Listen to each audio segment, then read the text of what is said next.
Today we're going to talk about integrating interactive systems with the user's body. And I want to start this talk by kind of taking a step back into the history of human-computer interaction and want all of you to kind of take a story with me here through the evolution of computing interfaces. A long time ago, we started this pathway through computing interfaces with mainframe computers. And at the time, computers were really early big machines that took up entire rooms, and users, typically expert users, would run simulations on these machines to be able to access the enormous power these machines could work overnight and etc. This was the first time people were able to crunch numbers with computers, but typically this happened through command line interfaces. You know, you type textual commands, you get back a response maybe overnight. After that, computing got really exciting and we went to this era of desktop computers in which people were able to live with computers in their desk offices. And, you know, this really reached computers through the graphical user interfaces with a mouse and keyboard through millions of homes and offices. This was a big revolution of computing. This didn't stop here. We all have like mobile phones in our pockets, like the one I have. And this was a really important moment where computers were, for the first time, smaller than their users, so we could just pocket our phone and access information anytime, anywhere. It was a really big revolution for computers. And later, with wearable computers, we not only had computers with us in terms of anytime, anywhere, but we had computers in physical contact with our skin. So computers for the first time were able to real-time assess and read our physiological signals. That's why this sparked this revolution of heart rate monitoring, health applications, and so forth. What I want to say here today, and I think is quite important to understand, is that every time we had one of these evolutions of computing, it brought new benefits. Because there were things that were not possible before in the previous paradigm that then became possible when we took a giant leap forward in the style of computing that we used. So for example, I remember using maps on early desktop computers back in my parents' basement, and I wasn't very impressed with Google Maps at the time. But fast forward 10 years, and I'm using Google Maps on my phone, and it allows me to find places. It completely changed businesses. It created a whole gig economy, ride sharing, order food. All these things were only possible because of the change in interface style. The application is exactly the same, but the change in form factor completely changes what's possible for society with this type of computer. The same happens again from mobile to wearables. We already had some early hints. Researchers, of course, in human-computer interaction were very fast at exploring early versions of accelerometers and, you know, gyroscopes and heart rate sensors and light sensors in mobile phones. But it's not the same to access this data when I take out my phone and check my vitals for it if it's accessing my vitals 24/7, even when I sleep. And we all know it started a completely new movement of health and people like sharing their data and information about their health over these wearable devices. So the story here, if every evolution of computing proved itself useful, then we should stop and wonder how much value could we derive if we would understand what the next generation interface looks like. And that's what I want to talk about today. And to better understand what is the next interface, I think we also need to look at the parameters that are driving this evolution. So one of the things that I hope you immediately see is that the devices are becoming smaller and smaller. We went from computers that were larger than my office to computers that you barely can see and sit in your wrist, like smartwatches. So that's the sort of first evolutionary pressure, if you will, is that computing is kind of follow miniaturization of hardware components, Moore's law, and so forth. The second pressure is that the device, the distance between user and device, is shrinking as well. I can reach my laptop computer over here with sort of arm's reach. I can reach my phone even less than arm's reach, and my wearable is very close to me. So the physical distance between user and device is shrinking as well. So if you take these two pressures and kind of try to extrapolate over the future, I hope that you can see what I see as well, which is that these bubbles are getting smaller, size of device, and the distance is getting shorter to the point they're touching. So the next step might be that these user and device bubbles really intersect, they really overlap, they really integrate. And that's what I mean when I say devices that are integrated with the user's body. I want to show you the first example of such devices. What I think it's kind of different about this generation of devices is that they still harness all the computing power of the previous generations. They're also hypermobile like wearables. But what they aim to do is to match the ability of our body. Our body can do many more things than just looking at screens, which is what these devices can do over here, and play sounds. Our body can move, our body can smell, our body can taste, our body can do amazing things. And these devices are attempting to match those capabilities with input and output that matches the capabilities of the body. So I want to show you one example. This is a recent paper from our lab. It's called Embodied AI, or Generative Electrical Muscle Stimulation. And I just want to show you the video. This is work done by Yoon Ho and Romain Nith, who are current PhD students in my lab. So what you see here is a user. She's biking. She has a suit embedded with electrical muscle stimulation, electrodes like the ones that I have here. This suit also does full body tracking of her pose. She's also wearing smart glasses so we can see what she sees. And that allows the system to respond to her request. She says, please help me disengage from the bike cleat. These are specialized biking shoes that are hard to get out if you're a novice. The system sees that, generates muscle stimulation instructions using AI to then electrically stimulate her leg and get her shoe out of this bike pedal. This motion here is done involuntarily by the electrical muscle stimulation. Next, she's facing this bike rack and she says, Embodied AI, help me to put my bike on the bike rack. I've never seen this mechanism before. How does this work? Again, the system takes a photo of the mechanism, throws it into a vision language model to analyze how the mechanism might work, and generates movement instructions to move her right arm and hand, again with muscle stimulation, to reach the handle over there, and then grasp the handle and open the bike rack. Again, all these movements here are not done by her thinking about the movements because she doesn't know the answer to these movements.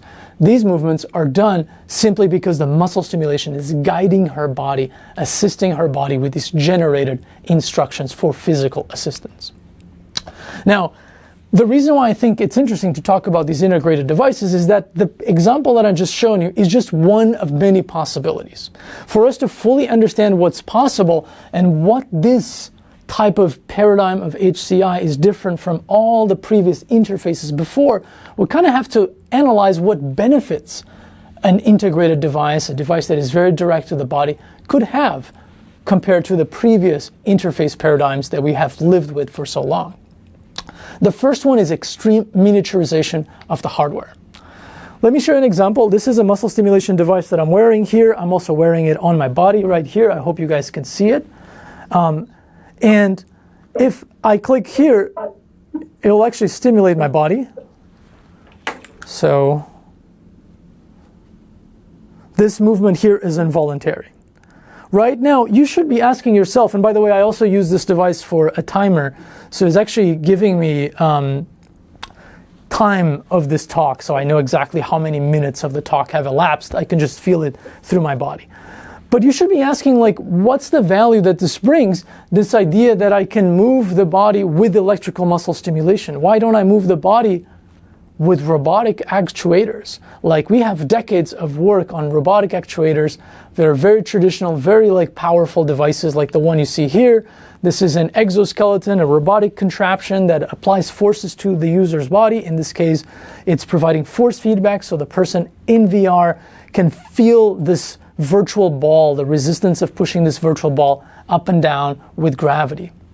Okay, why don't we use this device? Well, this device is very, very large. I can't walk around with that device attached to my phone the same way that I can walk with the electrical muscle stimulation attached to my phone.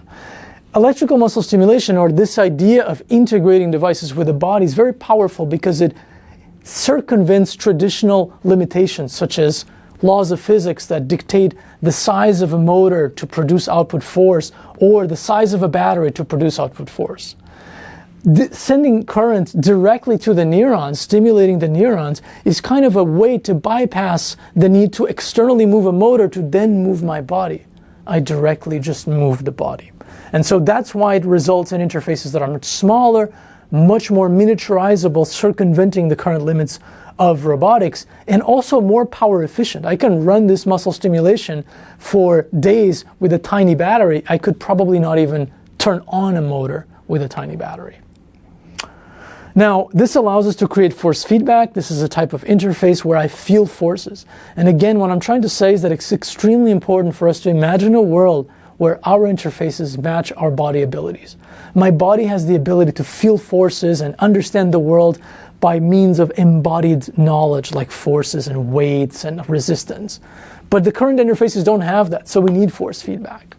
Immediately, once we miniaturize force feedback with something like electrical muscle stimulation, a new world of opportunities opens up. For example, there are many situations in which force feedback has been lacking.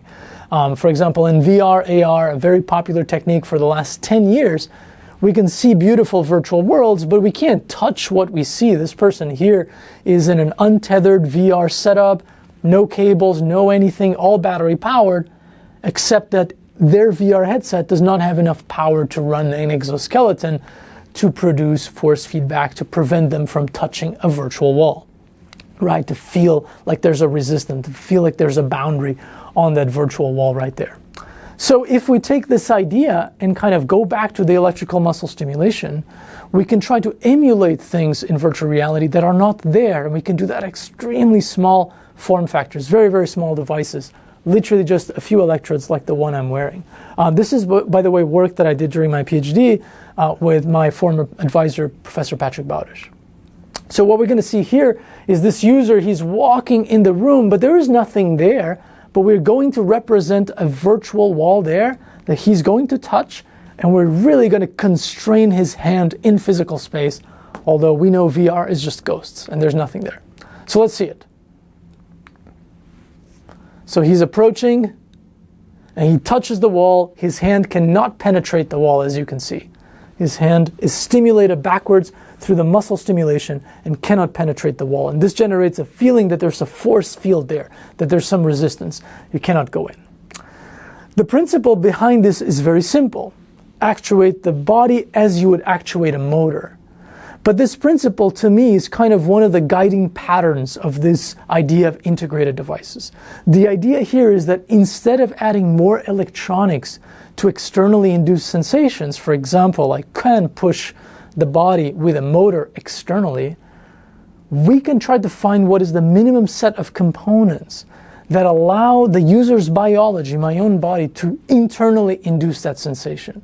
And because that's already an ability that my body has, that minimum set of components is going to be so much smaller because it's already biologically optimized than to externally push with a motor. So for example, we can internally push with electrical stimulation.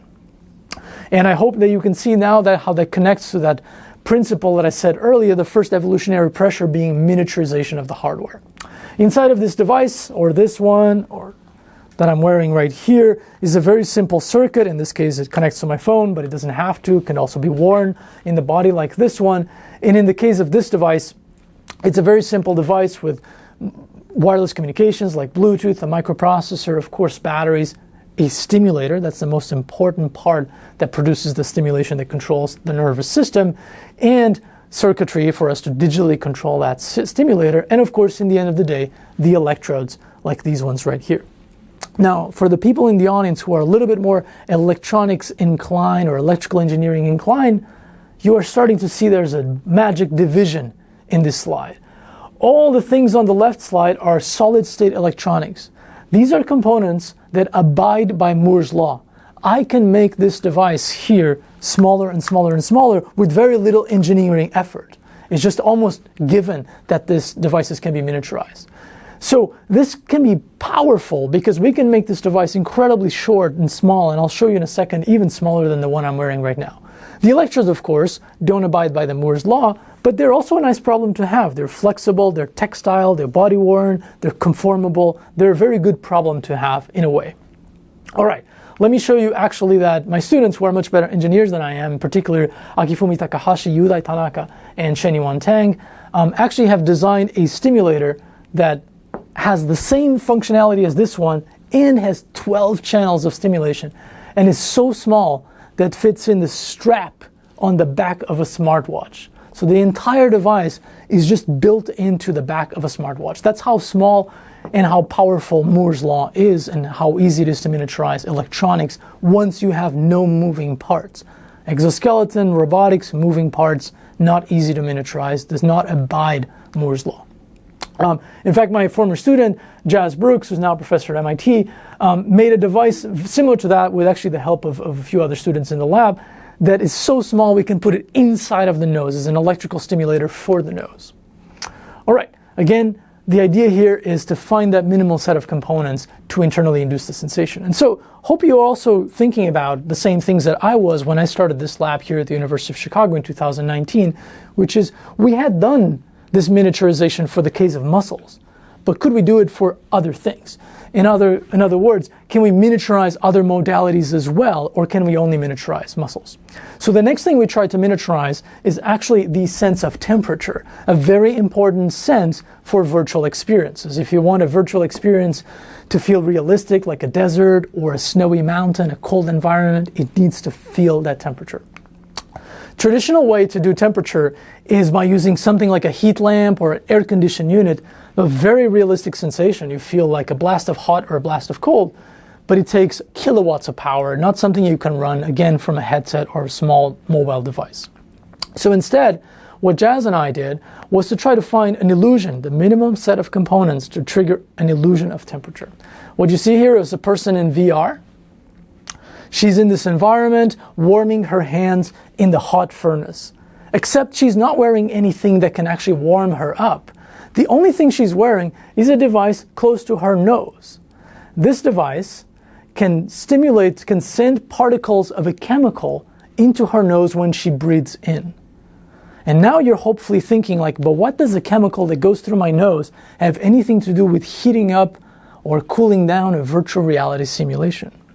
Well, let's look at the nerve inside our nose. Like all the nerves in our skin, it has temperature-sensitive receptors that fire when it's very hot or very cold. Great. But it also has chemical receptors that fire when a specific chemical molecule is present, and they are wired to the temperature receptors. So I can create a temperature sensation, the nerve won't know what triggered it, from a chemical sensation. You all have tried chili peppers. This is called capsaicin, the chemical behind it, like you're eating spicy Indian or Japanese food, and you feel very hot. Now, contextually, you look around, you know why you're hot, but your nerves inside of your nose or mouth have no idea why you're hot. They actually think they're physically hot. So this is what we're actually diluting in that device. We're using micro doses of capsaicin and other chemicals to create the sensation of heat. So in the nose, she's inhaling capsaicin. She feels like the environment is warm. All of a sudden, in this VR simulation, whoosh, the wind blasts the door open and it starts to become very cool. We switch to another chemical, eucalyptal, is similar to a breath mint, and that is very refreshing. That's that sensation of cooling. That's the other trigeminal receptor is called, nerve that feels this cooling chemical sensation. So she's walking around in the cold mountain now, and we just continuously projecting that eucalyptal, feeling very, very cold. The result is that we can do temperatures, but we can do them with no power. Like projecting that chemical with an ultrasonic atomizer is 1/4 of a watt or less. So again, this is an example of this principle that I call finding the minimum set of components to use the user's biology to internally induce that sensation. And as a bonus, we are already matching the interface's abilities with the body's abilities. Now the interface can produce temperature sensations. Now the interface can produce forces. We can do all kinds of temperature sensations. We can do all kinds of skin sensations through chemicals as well. My former student Jasmine Liu, who was also a PhD student in the lab and now is a professor at Loyola University, she actually did a project where we applied those chemicals onto the skin. You can see the chemicals here circulating in these stretchable silicone-based wearable devices. And over here, it's actually being absorbed by the skin and is creating cooling sensations, warming sensations on the skin, not on the nose. Even numbing sensations, removing sensations, or even like stinging sensations, which make a virtual reality simulation feel super realistic, very engaging. All right. Now, we can apply this more widely. We can even apply this idea of integrating the body directly with devices to miniaturize a very exciting area, which is haptics for teleoperation, for virtual operation. So there's been a lot of developments of virtual reality gloves that enable us to feel what robots are feeling. And those are very exciting, except as if you can see here, all these gloves require us to instrument our palms, which means I can't do anything dexterous. I can't feel things. I can't shake someone's hand. I probably can't even get into the VR headset wearing these big gloves.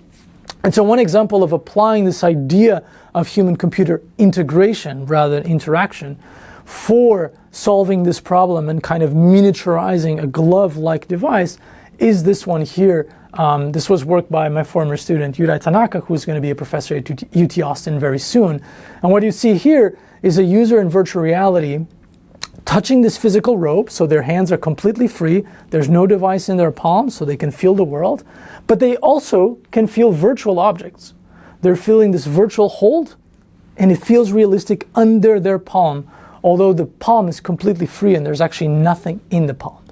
The way that we're doing this is that we're sending signals through the back of the hand, intercepting the nervous system that is going all the way to the fingertips, all the way to the palm, but doing that remotely from the back. Again, that's something very beautiful that we can do because we're directly integrating with the user's body, with almost biological processes like nervous system. If you're just doing this with haptics, pushing motors back and forth, you have to be on the palm. There's no way you can deliver a vibration without being on the skin. But here we're sort of hijacking the nervous system and delivering those things remotely from the back of the hand, which is great because the person can operate things very dexterously, completely hands-free, and even do robotic teleoperation. We can do this loop many, many times. I won't go through all of them, but we've also done some work on using chemical stimulation for taste modulation and taste perception, creating tastes that are actually not there. All right, now, one more thing we can benefit, and that is very different in integrated devices from the previous generation of devices, is actually how devices feel and look like.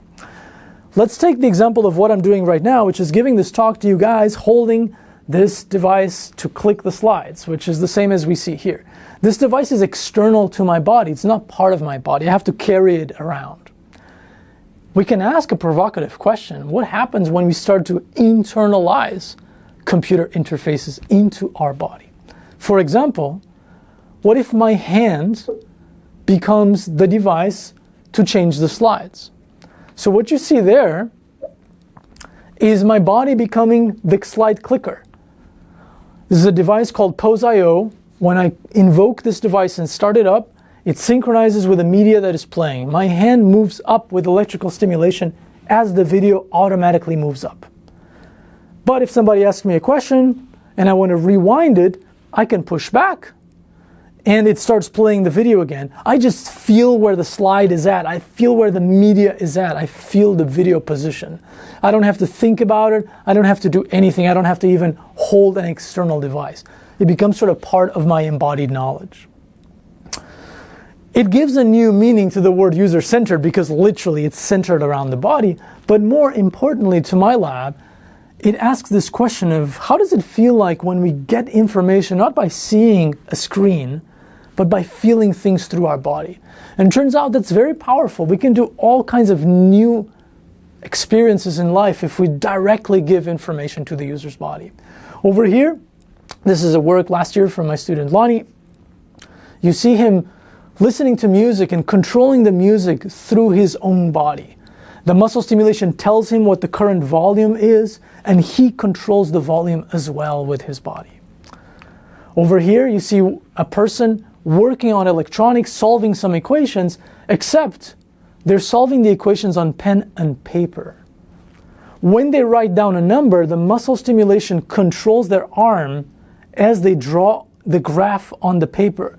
solving the computational problem automatically for them and plotting on the paper the right output, in this case a filter, the new plot for this filter. Here we can kind of reverse the traditional robotics teleoperation concepts. What you see here is not a person controlling a drone, is a drone telling a person where the drone is looking at. So when the drone moves, it stimulates, using electrical stimulation, the neck of the person who's watching the drone so that they are synchronized. And here, using the watch that I showed you earlier, this person is just walking around and their wrist, their finger, tells them where to go, left or right, according to Google Maps navigation that they have going on their EMS-based or muscle stimulation-based smartwatch. So it tells them to go left, they just feel their finger pointing left, and they go around. By the way, we've been using this device for a month now. It's extremely, extremely interesting to just walk around without having to take your phone out and just kind of feel when you arrive, feel where you have to go. It's a really fascinating experience. This giving information access to the body gives us to a new place, which is, do that generate a different way of thinking and operating and playing around with computers that is very different from the one we have today. The one we have today, which originates back in the research and early days of human-computer interaction in the graphic user interfaces, is that the mainstream way of working with computers is through text and symbols, manipulating text on screen, manipulating symbols on screen. And of course, that's greatly due to the advances in early days of graphical user interfaces. In fact, I made this slide using symbols and text. I can solve an equation with the help of a powerful large language model like this long polynomial, and I can do it just by giving it text and receiving text back. And that works very well. And it works especially well for modern AI assistants and those types of assistive interfaces because we provide text, this model reasons through learned text, and outputs back text to me. So the whole loop is textual. But here's what I think is maybe missing. Text does not represent everything about being a human. Some people are blind or low-sighted, and they can't see the world in the same way that people can see the world can. Also, there's a lot of things in the world that you can't see. You can't see that I'm getting these muscle notification twitches, and I know how much time I have in this keynote. You can't see how much force a person puts in a movement. You have to feel it. There's so much in the world that is embodied because we operate with the body in the world. It's not just by seeing at a distance, but also by feeling things. And so the question becomes how these modern AI assistants would look like if they were integrated with the body, if they could perceive inputs from your body, they could reason through nonverbal things like forces and movements and so forth, and they could output, not by video, but like by moving your body. And so in fact, that example that I shown you earlier of the plotter on paper, this can also solve the same polynomial that this large language model can solve. But it feels very different. So let me actually show you how it feels like. This person here wrote the polynomial, and now they put their hand on the piece of paper, and the electrical stimulation draws the plot for you. What this does is that you kind of start to have a feeling for this plot. You start to get a feel, oh yeah, this polynomial, yeah, it has these valleys and then shoots up. You start to create kind of an embodied sense of how this data feels like.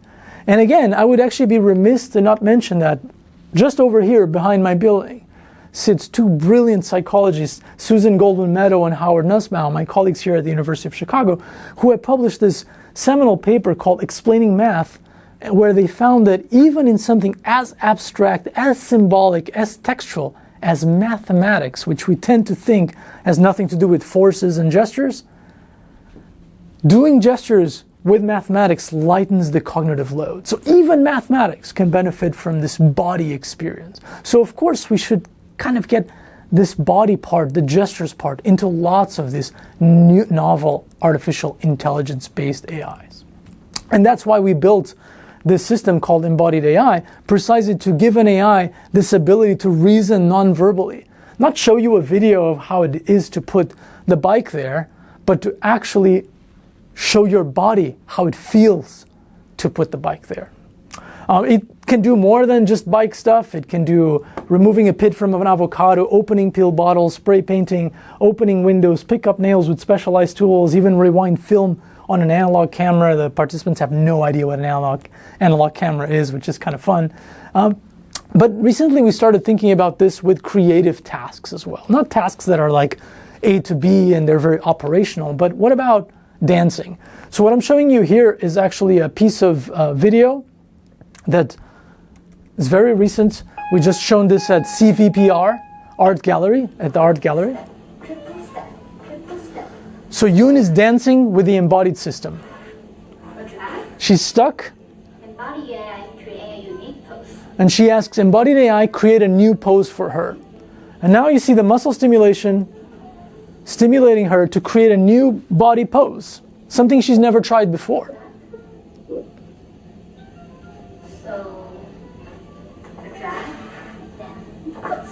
And then she chooses to use that pose in her own dancing. I should note that this pose is kind of crazy. When we looked at it, the artificial intelligence that we use, which is a VLM plus an LLM, generated a pose called Chicago Twist, which actually is a hallucinated pose. It does not exist. But it's maybe interesting to think about what it means to have a hallucinated dance. It's a creative new pose. All right. Now, this brings us to an interesting step, which is from new ways of thinking onto imparting new abilities onto the physical body. That's something that computers can do as well. I think this idea of human-computer integration kind of almost endow users with new physical abilities that their body might not be possible. And one that I've explored a lot is accelerated reactions with muscle stimulation. This is work that I started with Shunichi Kazahara at Sony and Jun Nishida, which at the time was my postdoc and now is a professor at the University of Maryland. What you see here is a person with muscle stimulation catching a falling pen. So the test goes something like this. A pen is dropped by another person and you need to try to catch it. It's very difficult and usually you miss, but if you have acceleration through muscle stimulation and you close the loop with this dropping pen, you can catch it very easily. And in fact, we did that. It was a lot of fun and we even got into the Guinness Book of World Records over doing that, which is a strange thing for a researcher to be on. You can buy the book and find us there with the world's fastest accelerated reaction time of 50 milliseconds. But I hope you are thinking a little bit more critically than the Guinness Book World Record people. You should ask yourself, but wait a second, how does the user feel? I mean, are they really the ones grabbing it, or is the muscle stimulation cheating and grabbing it for them, like the superpower AI is doing the job for them? And in fact, let's play the rest of the video and you're going to see how users feel. This is how they feel. They often complain to us that, oh, it's the muscle stimulation. They said, wow, it could not have been me. This was too fast. I was very surprised. I didn't have time to think about it, etc. So we started a project to try to understand this. Can we have physical assistants powered by an AI, powered by an artificial computer, whatever you want, that helps you and yet can still give you a sense of being in control? That's a very challenging thing. And so we started by plotting this confusion, this challenge in this plot. Reaction time over here and sense of agency, the feeling that I'm the one controlling over here. So if I don't catch the pen, I'm over here. Maximum sense of agency, but not fast enough to catch the pen. If I use the system in fastest mode, Guinness Book 50 millisecond time, I'm here. It's very fast. It always catches the pen. It never misses. But I feel no sense of agency. Whoa, this wasn't me. This was the muscle stimulation. So the question that I asked my collaborators, Chun and Jun, was, well, I wonder if agency is really a step curve from no agency until all of a sudden I have a feeling of agency because it's my own personal reaction time. Or is agency more complex? And so what we did was to probe different timings of assistance. What if we assist super fast, a little bit less, a little bit less? What happens when it's very close to your own reaction time? How do people feel about that kind of assistance? And so we ran an experiment to find that out. Obviously not falling pens, much more controlled experiment where people touched targets and they rated their sense of agency with all kinds of millions of conditions and separations and sham conditions and so forth. And we found something out like this. It is a very sharp curve, but it is not a step curve. And in fact, once you abstract and average all the participants out, you find some very interesting things about the sense of agency under physical assistance. First, you find that you can speed people up by a little bit, make them a little bit faster, and they will think they have full agency because it makes sense. Their brain does not have a master clock. Your brain has a lot of flexibility because a lot of processes in the brain are very distributed, so they need to have a little bit of time flexibility. And then everything is coherent. I wanted to move, I moved, I got the pen. I got a little bit faster than normal, but great. So they don't report a loss of agency over there, and we can help them a little bit. But also, we can now, as interface designers, start to play around with this curve and say, hey, what would happen if I have an interface that helps me learn to juggle, help me learn a new skill, electronic soldering, but gives me 50-50% trade-off, gives me some extra motivation. I don't feel like I'm being controlled. I feel like I'm being shown, I'm being taught. And I want you guys to remember this later because I'm going to come back to this in the very final slide of this talk. And turns out this 50-50 trade-off, which I postulated in 2019 that would be interesting, but I really didn't know, turns out to actually be very interesting. All right, so the trick here is to delay the stimulation, very simple trick, and we've actually explored this in a number of ways. You can see here that people actually really felt like they were the ones doing the task. We explored what happens if you have choices involved, and of course choices complicates the situation a lot, and there's more dramatic loss of agency if the system does something that you didn't want to do. But we also kind of turned this concept around and said, hey, is there a way that we don't have to force people to do these things? Because over here, we actually have to force people to do the thing that the muscle stimulation wants us to do. So again, my student Yudai and I did a project where we used brain stimulation instead of muscle stimulation to prime people to react faster, but not by pushing them to react faster. So we use non-invasive transcranial magnetic stimulation, a big coil close to your motor cortex, the area that controls movement, and we stimulate your brain just a little bit so that when you want to move, that pathway, that movement is already a little bit charged, and so it will happen a little bit faster. But we do that without actually having to force you to do anything. You don't have to do that. You can do anything else, you will just not be faster. So you can actually see a video here in a second.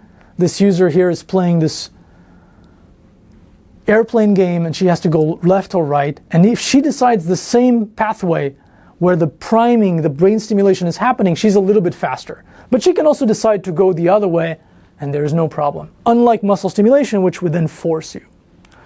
Now, we can continue giving more and more control to people to the point that we can even, at the muscle level, track their intention of moving and still speed them up. So what you see here, again, project by Yuda Tanaka, is completely user-aligned assistance. The muscle stimulation will only happen if the same electrodes detect a movement that my brain generated over the same muscle.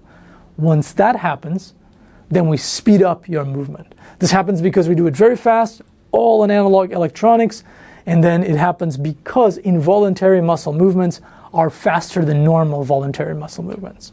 And that allows this person here that you guys see in this video, he's playing like a racket sports game, pickleball, and when he moves, he's always faster, but he can decide not to move, and the system will not violate his sense of agency. The system will not decide something else. The system only speeds up things he is already doing.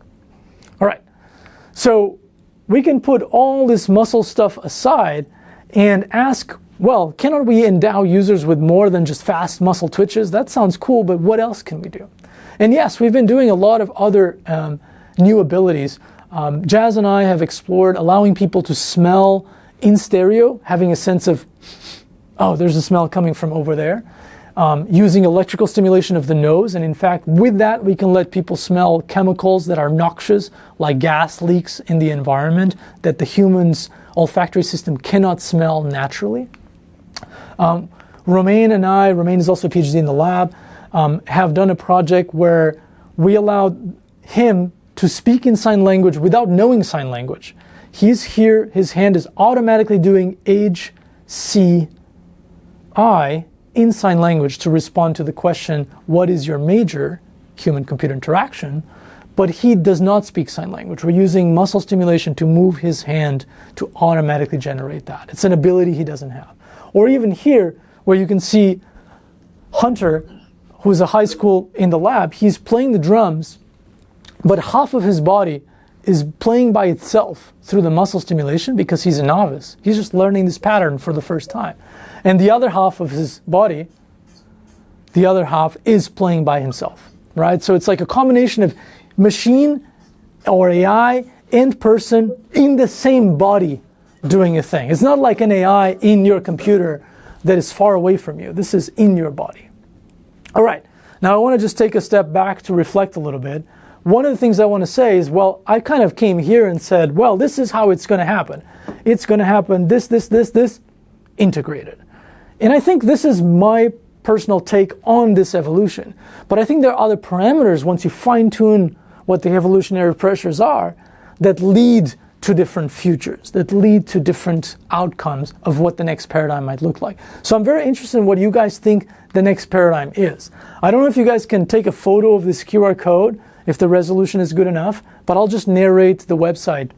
The website is vision, vison.plopez.org, so vision.plopez.org. And if you go there, you can draw what do you think happens here on a very simple interface that I made. I hope it doesn't crash. And you can send that sketch to me, and at the end of the talk, in 5 minutes or so, we can look at those sketches and look at what you think the future of computing is like. Now, I just want to very quickly say a few more things. One reflection is, of course, we're all asking what's going to happen with artificial intelligence. And the current model of artificial intelligence for embodiment is robotics, is that there will be robots in the environment doing everything for us. But I think it's interesting to think about what happens when you also give that robotic ability, assistive, automatic avoidance of dangers through muscle stimulation that moves you away from a danger, even automating repetitive tasks in your body. So here's a project that we did by Romain Nith called Split Body, where this person is cooking and she decides to automate the hand that is stirring the soup. That's automatic through muscle stimulation, and she's focusing on writing an essay over here. Now, of course, we have to stop and ask, are we automating the right things? We don't want to automate things that are at the core of being human, like self-expression, art, meaning-making, and so forth.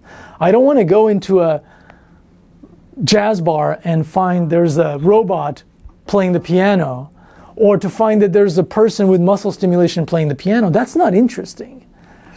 What would be more interesting is if I find out that muscle stimulation can teach a person to play the piano, so they can take the electrodes away and then they can perform that. They cannot learn that from watching a robot, but they can do that by feeling their muscles do. And that's actually what we found out in this paper at Chi-25 by Sia, a high school student in the lab. Of course, there are lots of new forms of art that could emerge from muscle stimulation, like playing music with your own body being controlled by the computer and part of it being controlled by yourself, which is what you see here. Half of this person's body is computerized, half of this person's body, it's his own self-expression. But remember, when I say half is computerized, this is not like a robot. You don't just let go of the muscle stimulation. It's still your body. You can interfere with it, you can change it, you can move it, you can resist it. You can do all kinds of things. All right, we can go back to like what you guys thought and look at the visionplopez.org at the very end during the Q&A. And now I just want to say a few more things to kind of wrap us up. My final thoughts are the following. The first is that integrated devices are a new way to create smaller computers. They supersede wearables in power and size. They leverage biological actuators to replace motors with muscles. They can, and that's why I think in the field of human-computer interaction, so many people are excited about muscle stimulation. Just in about 10 years of this, we had over 150 papers of muscle stimulation in human-computer interaction alone. There's many more in the field of medical rehabilitation. And we can do this example of sort of pushing the boundaries of biological actuators further and further. In fact, you don't have to just replace muscles with motors. You can replace temperature with chemicals. You can even ask the question, how far can we push this? Can we replace actuators in my whole body with a single actuator in my brain. And that's what Uday and I tried to do at Kai 24. So what you see here is a person. Whoa, felt that. Is a person in virtual reality. Here we go. And he only has one actuator. It's in his brain. It's transcranial magnetic stimulation, can generate stimulation safely to the inside of the brain. When he feels an event in virtual reality like this propeller coming out of his hand, we stimulate his brain to connect to the area that makes the hand move. And that's why his hand recoils in response to that sensation. Now we're going to put an event in his feet, a haptic little event that touches his foot. So we're going to move the coil to the area that represents the foot and stimulate the brain area of the feet, motor cortex feet, and that will create a sensation on the foot. So we can access the whole body by just having a device in the brain. The second point that I want to convey as a conclusion point is that integrating devices with the body is especially useful for haptics, especially useful for teleoperation, tactile sensations, embodiment, because we now have unencumbered access to the body. We don't have to cover up the palms and stuff like that. And this actually work pushed a lot by a former PhD student in the lab, now a professor at NTU, Shenyuan Tang, who is in Taiwan. The third point is, as I pointed out, we can endow users with new abilities, right? We can speed them up, we can make them faster than they are before. But more importantly than that, we can also represent knowledge that is not just visual. We can really represent tacit knowledge. And my former student June and I have worked a lot on that, on representing things that you can't see, but you can feel. Like, how does it feel to be a child holding this big bowl? Or how does it feel to play like a professional pianist plays? So this is a pianist controlling your fingers so you can feel this embodied sense of playing in an almost virtuoso level. I also find the human-computer integration mantra to be very helpful as problem solving. There's lots of other problems in my lab that are not directly about nerves or body that we have solved by thinking, what can we integrate with? Including like treating the user as a battery, integrating organisms, living organisms inside of our devices so we feel more responsible ecologically for the devices, or integrating distractions in virtual reality. And now I think comes to the hardest part of this talk, which is a tough question. Might we lose ourselves when we integrate with these devices, right? I think this calls for a lot of different things that we should do as a field. The first is we need to catch up with people in neuroscience who've been doing a lot of work on the ethics of brain stimulation. And us in human-computer interaction and engineering are sort of lacking behind. So I think we need a big collaborative push on that area. The second one, and I'm happy to say that I think this one we're working really well on, is understanding the sense of agency when we have these new forms of AI assistant tools that do things for us. And I'm so happy that since we've done that paper in 2019 on sense of agency with muscle stimulation, lots of other papers have come up in the field of human-computer interaction.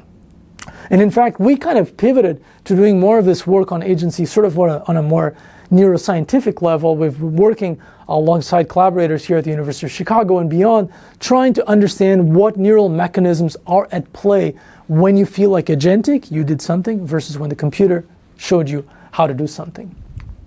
And finally, I think we need to design devices that work in their absence. I want tools that once I take the stimulation off, they still work because I remember the movements, and so I can just do the movements myself. And that's extremely important. That's what we did in that piano study, is that we wanted devices that really stimulate the person, but work in their absence as well. And that brings us back to that point that I asked you to remember about the speed up 50-50 trade-off. Turns out we tried to teach people to play video games and press buttons really fast with muscle stimulation. So we measured their ability to press buttons fast before the training. We trained them with muscle stimulation in all kinds of conditions, sham conditions included. Take out the electrodes, try again. And the only group of people that became permanently faster was the group that experienced this 50-50% trade-off. The group that even experienced super fast Guinness Book World Record speed of muscle stimulation, they saw their body could go really fast. They did not experience that kind of trade-off. So it is paramount to design with agency in mind. It motivates people, it leads to better outcomes. Okay, so with that out of the way, I just want to thank my students. They are really the ones that did all the work. I'm kind of just voicing it for them. This is the entire team right now. I also want to special thanks to our alumni. A lot of the work that I've shown today is also from people who have just recently left the lab. And if you're looking for a fun lab to work, come work with us. We're always trying to find new people to come work with us.